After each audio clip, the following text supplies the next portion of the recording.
Olá pessoal, sou Daniel Vilela do time de análise política da Necton e esse é mais um episódio da nossa coluna digital Bastidores Políticos. Então pessoal, os assuntos não se modificaram tanto da semana passada para cá. CPI do Covid no Senado, reforma tributária na Câmara, tem dominado o debate político em Brasília. Lá no Senado, a semana terminou com um depoimento do executivo da Pfizer na América Latina, reconhecendo que fez contatos, vários contatos inclusive, com o governo federal e não obteve respostas. Só agora que o governo federal, em 2021, já no final do primeiro semestre, é que conseguiu avançar num contrato para aquisição das vacinas da Pfizer.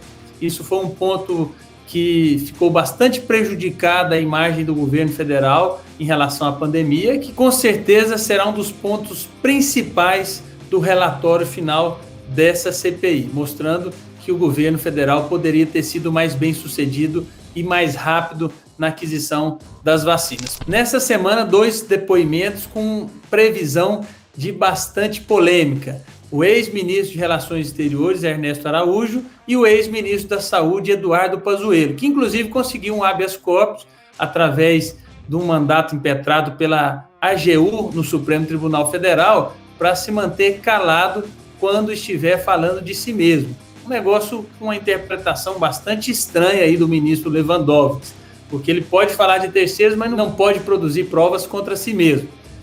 O ministro Ernesto Araújo, ex-ministro Ernesto Araújo, terá também uma sabatina bastante forte, intensa, em relação às suas críticas e os acontecimentos que inviabilizaram uma boa relação com a China, o principal fornecedor dos insumos da vacina brasileira produzida pelo Instituto Butantan. Então será, sem dúvida nenhuma, uma semana bastante polêmica e bastante quente lá no Senado Federal, na CPI do Covid. Sobre a reforma tributária na Câmara, alguns pontos são importantes de serem colocados aqui. Primeiro ponto desse humilde colunista aqui é que essa reforma tributária fatiada, como foi proposta pelo presidente da Casa, deputado Arthur Lira, tem tudo para não dar certo. Há um desânimo generalizado em Brasília com a reforma tributária. 4 relatores, subtemas divididos, enfim, é uma estratégia, na verdade, que o ministro Paulo Guedes gostaria para que possa ser aprovado única e exclusivamente a ideia dele de unificação dos impostos federais, PIS e COFINS. O resto fica para outro governo, fica para outro momento.